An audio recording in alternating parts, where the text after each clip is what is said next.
আসসালামু আলাইকুম। আজকে আমি আপনাদের সাথে শেয়ার করতে যাচ্ছি কিভাবে বিরিয়ানি রান্না করবেন।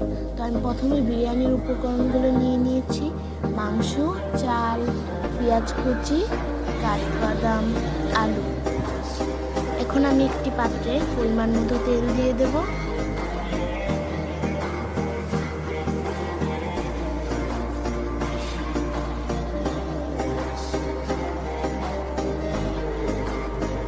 এবং এখন আমি পেঁয়াজ কুচিগুলো দিয়ে দেব। পেঁয়াজ কুচিগুলো ভালোভাবে নাড়াচাড়া করে নেব। টক দইটা দেখাতে ভুলে গিয়েছিলাম আমি। এখন পেঁয়াজগুলো লাল লাল হয়ে গেলে কিছুটা পরিমাণে বেরেস্তা আমরা উঠিয়ে রাখবো এবং বাকি বেরেস্তাগুলোতে আদা রসুন বাটা দিয়ে দেব।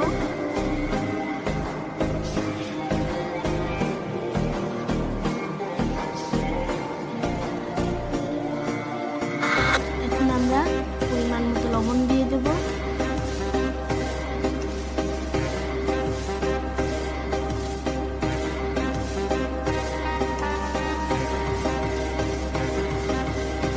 তারপর রাঁধুনি বিরিয়ানি মশলা অর্ধেকটা দিয়ে দেব। দেওয়া হয়ে গেলে ভালোভাবে নাড়াচাড়া করে নেব।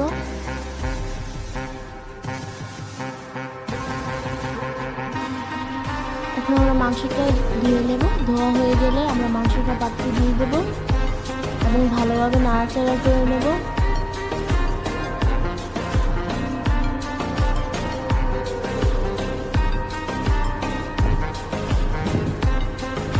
এবং এখন আমরা টক দই দিয়ে দেব এবং টক দই দেওয়ার পর ভালোভাবে নাড়াচাড়া করে নেব।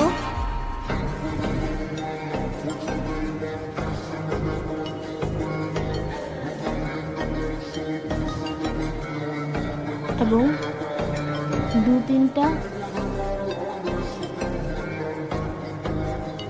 এখন আমরা কাঠবাদামগুলো ছিলে নেব।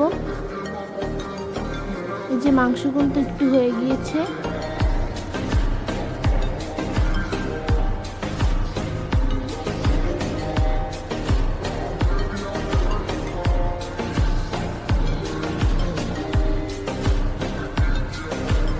এখন আমরা কাঠবাদামগুলো বেটে নেব। আপনারা চাইলে ব্লেন্ডার করে নিতে পারেন।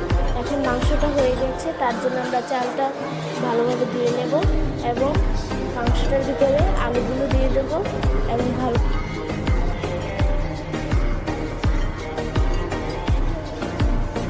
অফ ক্যামেরায় আমরা কিছু মশলা দিয়ে দিয়েছিলাম। এখন আমরা ওই মশলাগুলোর ভিতরে চাল দিয়ে দেব এবং ভালোভাবে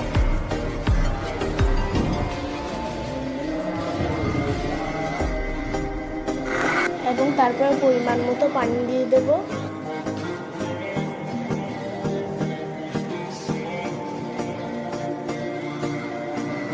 তারপরে আমরা বেরেস্তাগুলোর ভিতরে চিনি দিয়ে দেবো। আপনারা চাইলে চিনি দিতে পারেন, আবার নাও দিতে পারেন। চিনিটা দিলে একটু বিরিয়ানিটা মিষ্টি মিষ্টি হবে। দেখুন এর মধ্যে কি সুন্দর বৃষ্টি হওয়া শুরু হয়ে গিয়েছে।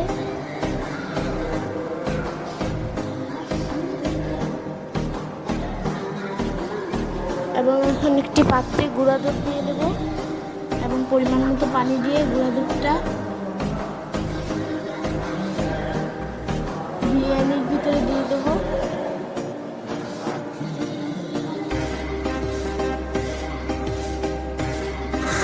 তারপরে আমরা বেরেস্তাটুকু দিয়ে নেব এবং ভালোভাবে নেড়ে নেব।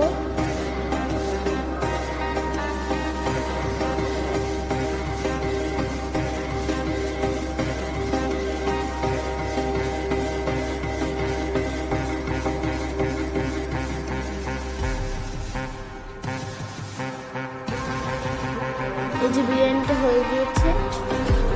তো এখানেই আজকের রেসিপিটা শেষ। সবাই ভালো থাকবেন, সুস্থ থাকবেন। আল্লাহ হাফেজ।